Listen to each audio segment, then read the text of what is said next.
Bem-vindos a esta sessão sobre o encontro com a sombra. Hoje vamos nos aprofundar no que chamamos de a sombra, referindo-nos a tudo o que reprimimos em um nível emocional, mental e sensorial. É o que não nos permitimos ser e que permanece alojado em uma parte importante do nosso inconsciente. Essa sombra pode ser escura, carregada de emoções que rotulamos como negativas, como medo, raiva ou tristeza. Mas também há uma sombra luminosa, que inclui emoções positivas como amor e alegria, que também podemos reprimir dependendo de nossas experiências pessoais. Nesse processo de desenvolvimento pessoal, cujo objetivo é atingir um estado de maior equilíbrio interno, é essencial aprender a nos reconciliar com nossa sombra. Isso representa aquela parte oculta de nós mesmos da qual tendemos a fugir, mas cujo reconhecimento é fundamental se quisermos crescer de forma integral e autêntica. Ao longo da vida, rejeitamos conscientemente ou não partes do nosso ser que eram incômodas ou dolorosas para nós. Ao fazer isso, construímos uma máscara que usamos para nos apresentar aos outros, e com o tempo, passamos a acreditar que essa máscara é nossa verdadeira identidade. No entanto, fora do teatro, as máscaras não são apenas ineficazes, mas nos fazem viver em um estado de falsidade, com um alto custo de energia para mantê-las. Esse processo nos leva a viver de forma incompleta. Portanto, para caminhar em direção a uma vida plena e realizada, é essencial recuperar e integrar aquelas partes que deixamos nas sombras, a fim de encontrar nossa verdadeira essência. Reconhecer nossa sombra é um processo que pode ser desconfortável e desafiador. Passamos anos projetando nos outros o que não queremos ver em nós mesmos, sem perceber que condenamos nos outros o que na verdade faz parte dos nossos próprios conflitos internos. Enquanto não temos consciência de nossa sombra, vivemos na ignorância de nossos próprios processos internos. Não reconhecê-la é como escolher permanecer no escuro. É difícil aceitar que o que mais nos incomoda nas outras pessoas é frequentemente um reflexo de algo que também está dentro de nós. Se não formos capazes de ver isso, tenderemos a criar inimigos. No entanto, quando conseguimos reconhecer nossa sombra, desativamos essa carga emocional e nos abrimos para um novo tipo de relacionamento, baseado na neutralidade e na ausência de julgamento. Isso está de acordo com as palavras de Jesus. Como é que você vê o cisco no olho do seu irmão e não percebe a trave que está no seu próprio olho? Tire primeiro a trave do seu próprio olho, e então você será capaz de ver para tirar o cisco do olho do seu irmão. A rejeição da nossa sombra nos impede de alcançar a unidade conosco mesmos, limita nossa capacidade de amar os outros e dificulta um encontro profundo com o divino. Para ilustrar como a sombra funciona, Carl Jung, um dos pioneiros da psicologia profunda, relatou um sonho que deixou uma marca profunda nele. Em suas palavras, tive um sonho que me assustou e me deu força. Era noite e eu estava em um lugar desconhecido, lutando contra um vento forte que soprava contra mim. A névoa era espessa, cobrindo tudo ao meu redor. Em minhas mãos, eu segurava uma pequena luz que ameaçava apagar a qualquer momento. Eu sabia que tudo dependia de manter aquela luz acesa. De repente, senti algo atrás de mim. Olhando para trás, vi uma gigantesca sombra negra me seguindo. Apesar do meu medo, entendi que tinha que continuar, mantendo a luz acesa a todo custo. Quando acordei, percebi que aquela sombra era minha, a parte de mim que havia ganhado vida graças à luz fraca que eu carregava. Eu também sabia que aquela pequena luz representava minha consciência. Embora fosse infinitamente pequena e frágil em comparação com a escuridão, ainda era minha única luz.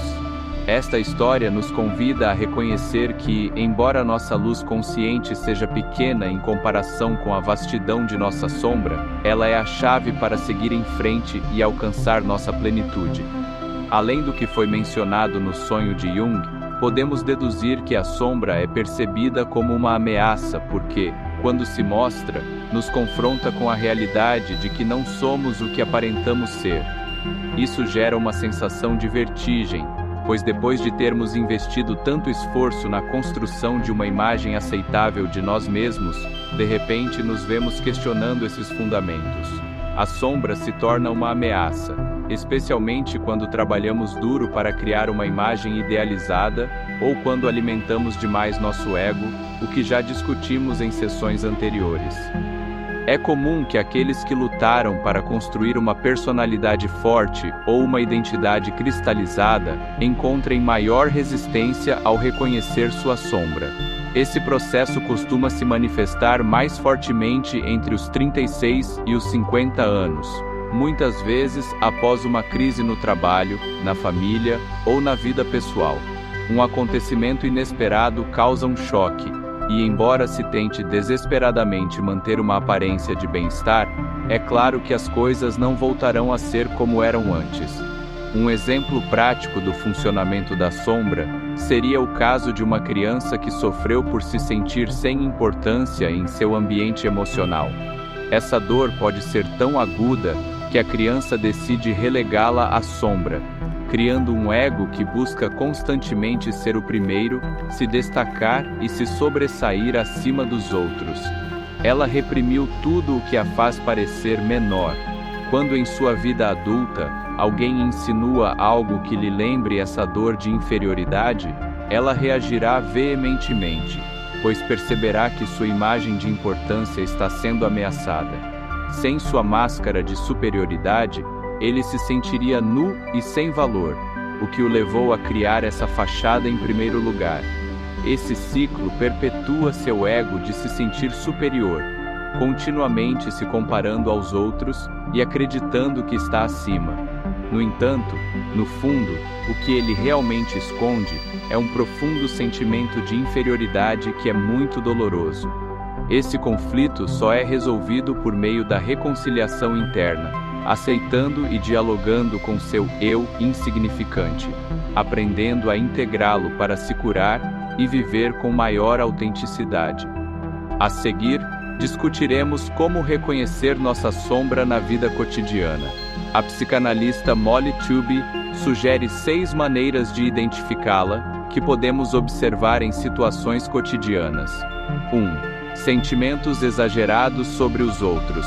Exemplos como é possível que você não entenda ou você não tem jeito, revelam reações desproporcionais.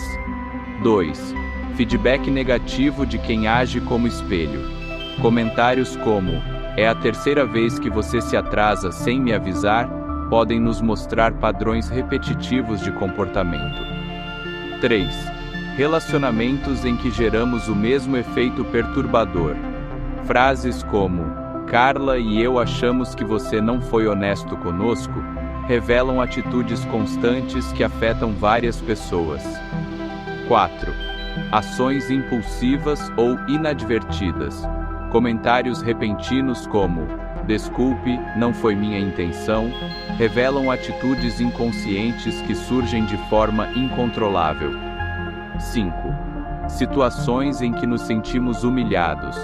Expressões como, tenho vergonha da maneira como você me trata, refletem emoções profundas ligadas à sombra. 6. Raiva desproporcional pelos erros dos outros.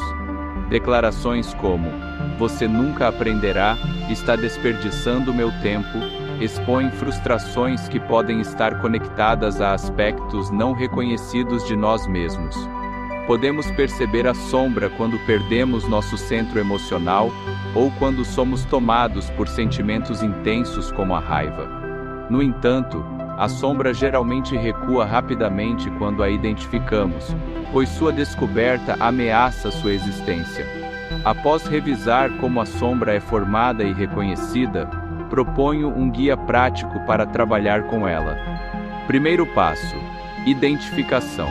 É essencial observar nossa sombra em várias áreas da nossa vida, começando com nossos relacionamentos com os outros.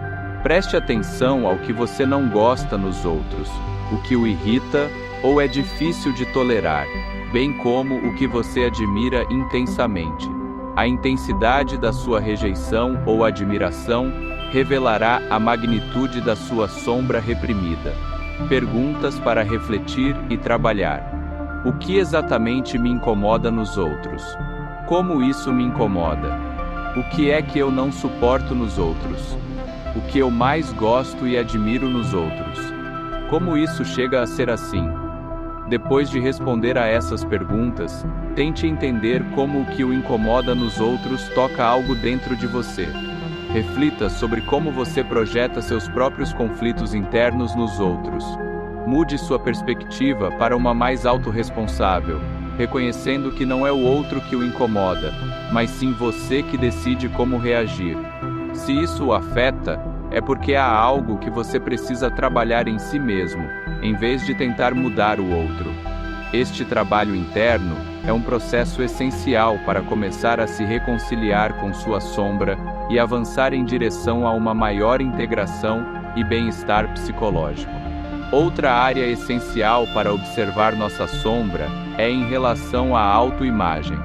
Esta área abrange as maneiras pelas quais tentamos projetar uma versão aceitável de nós mesmos para os outros, e os aspectos que inevitavelmente rejeitamos para sustentar essa imagem. Para explorar essa dinâmica, uma boa pergunta a nos fazer é: que imagem eu quero dar, consciente ou inconscientemente? E quais partes de mim estou rejeitando para alcançá-la? A imagem que queremos mostrar está intimamente relacionada ao nosso ego, enquanto os aspectos que rejeitamos fazem parte da nossa sombra. Desde cedo, se sofremos qualquer tipo de rejeição ou crítica, tendemos a esconder certos traços da nossa personalidade, numa tentativa instintiva de nos proteger e garantir a aceitação dos outros. Quando chegamos à idade adulta, é comum continuarmos usando esses mecanismos de defesa, perpetuando a criação da nossa sombra. Portanto, para unificar nossa identidade, é essencial tornar conscientes esses aspectos rejeitados e trabalhar sua aceitação progressiva. Outra área importante a ser explorada é o nosso corpo, pois é por meio dele que os sinais da nossa sombra muitas vezes se manifestam. Diante de situações que despertam medo ou ansiedade, o corpo costuma reagir instintivamente, alertando-nos sobre a presença de aspectos reprimidos. Essas reações nem sempre são devidas a ameaças físicas diretas, mas a perigos relacionados à nossa necessidade de reconhecimento e aprovação. Para nos aprofundarmos nessa área, podemos nos fazer perguntas como: quando fico nervoso ou me sinto desconfortável? O que é que causa esses sentimentos em mim? Como certas situações causam essas reações em mim? Depois de explorar sua sombra em suas várias manifestações, sugiro que você faça uma lista dos aspectos de sua sombra preta e branca para começar a aceitá-los. A sombra preta inclui aqueles traços que rejeitamos ou consideramos negativos, enquanto a sombra branca se refere a qualidades positivas que reprimimos ou não reconhecemos em nós mesmos. Finalmente, como uma forma de catarse ou liberação emocional, você também pode fazer uma atividade criativa. Desenhe sua própria sombra. Esta atividade pode ajudá-lo a visualizar e externalizar aqueles aspectos que você reprimiu, facilitando sua aceitação e integração em sua vida.